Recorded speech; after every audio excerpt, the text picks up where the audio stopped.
नमस्कार भाइयों, कैसे हैं आप सब। अभी हम लोग बिहार पुलिस के लिए इतिहास के एक महत्वपूर्ण टॉपिक पढ़ने जा रहे हैं। ऐसे टॉपिक पढ़ेंगे जिस टॉपिक से आपके एग्जाम में एक प्रश्न पूछना कन्फर्म है, क्योंकि आप लोग बार बार नाम सुने होंगे। ऋग्वेद, वेदों की संख्या कितना है, मंडल कितना है, मंत्र कितना है, इन सभी से हर हाल में एक प्रश्न बार बार पूछा जाता है। उस पूरे टॉपिक का निचोड़ लेकर आए हैं। बस आप अंत तक केवल देखिएगा, एक अंक पक्का आपका जरूर हो जाएगा। तथा जो साथी मेरे चैनल पर नए होंगे, चैनल को सब्सक्राइब करके जरूर जुड़ जाइएगा, क्योंकि देखिए ये चैनल आपको बिहार पुलिस में सफलता दिलाएगा। क्योंकि आप लोग देख रहे होंगे यूट्यूब पर अभी बिहार पुलिस के क्लास कोई नहीं चला रहा है। क्यों नहीं चला रहा है? क्योंकि बच्चे अभी बिहार पुलिस के क्लास पढ़ना नहीं चाह रहे हैं, इसलिए कि एग्ज़ाम डेट पहले आ जाए। लेकिन एग्ज़ाम आपका होना कन्फर्म है, ये सोचिए। फॉर्म वॉर्म भरा गया, बस जब डेट जारी हो जाए। इसलिए आपको क्या करना है, अभी पढ़ते रहना है, किसी भी तरह के किसी अफवाह के चक्कर में नहीं पढ़ना है। चलिए अब हम क्लास को स्टार्ट करते हैं। देखिए पढ़ेंगे हम लोग उत्तर वैदिक काल, यानी कि सिंधु सभ्यता के बाद वाले जो काल आता है वो आपका उत्तर वैदिक काल बोला जाता है।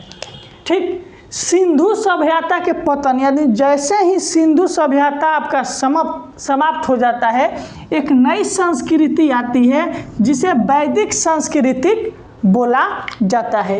यानी सिंधु सभ्यता के समाप्त होने के बाद, इससे पहले सिंधु सभ्यता पढ़ा चुके हैं। ये सभी क्लास आपको Bihar police new exam pattern लिखा होगा प्लेलिस्ट में, वहाँ पर मिल जाएगा। देखिए सिंधु सभ्यता के पतन के बाद जो नया संस्कृति आया उसे वैदिक संस्कृति बोला गया।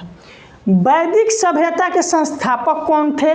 तो आर्य लोग थे। आर्य लोग कहाँ थे तो वो लोग मध्य एशिया से आए थे। आर्य लोग कहाँ के थे? तो बोलिएगा मध्य एशिया के।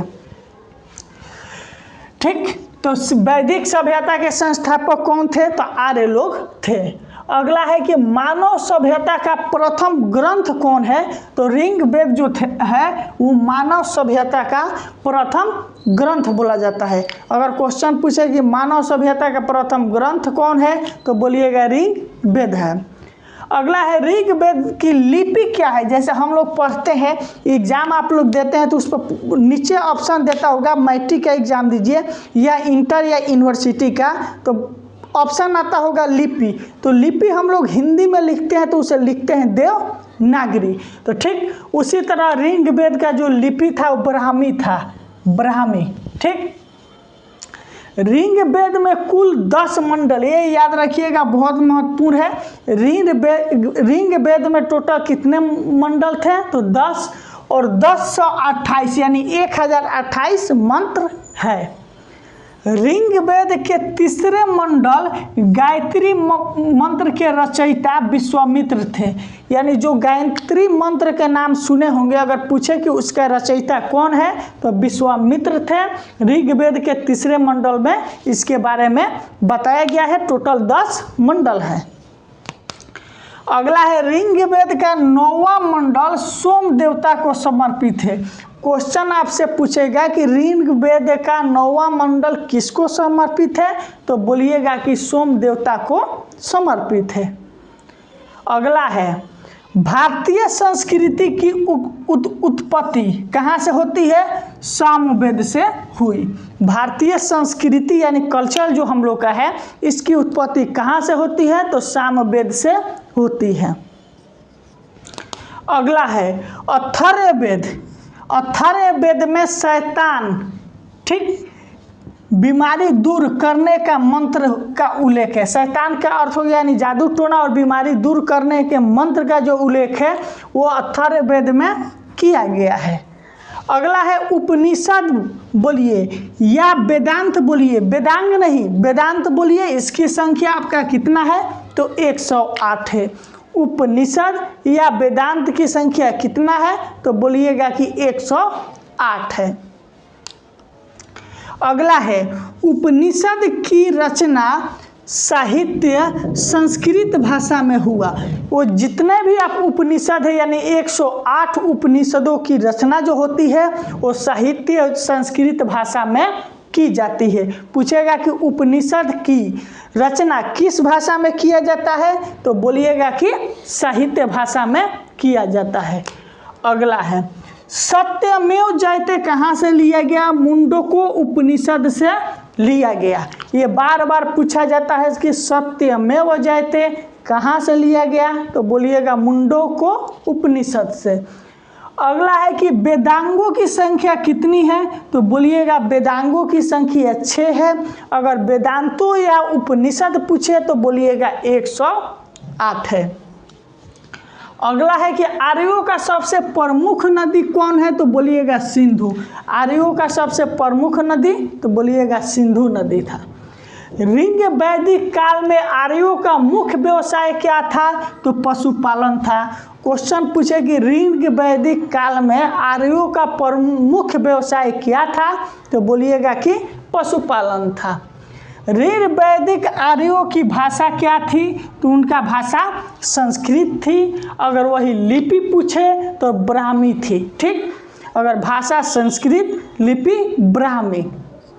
अगला है कि ऋग वैदिक काल में 2 महान पुरोहित हुए। पुरोहित का अर्थ होता है कि राजा के सबसे बड़े अधिकारी। एक थे वशिष्ठ का नाम सुने होंगे और दूसरे हैं विश्वामित्र। ऋग वैदिक काल में 2 महान पुरोहित हुए, उनका नाम था वशिष्ठ और विश्वामित्र। अगला है किस काल में व्यापार का विकास हुआ, तो बोलिएगा कि उत्तर वैदिक काल में आपके व्यापार का विकास होता है।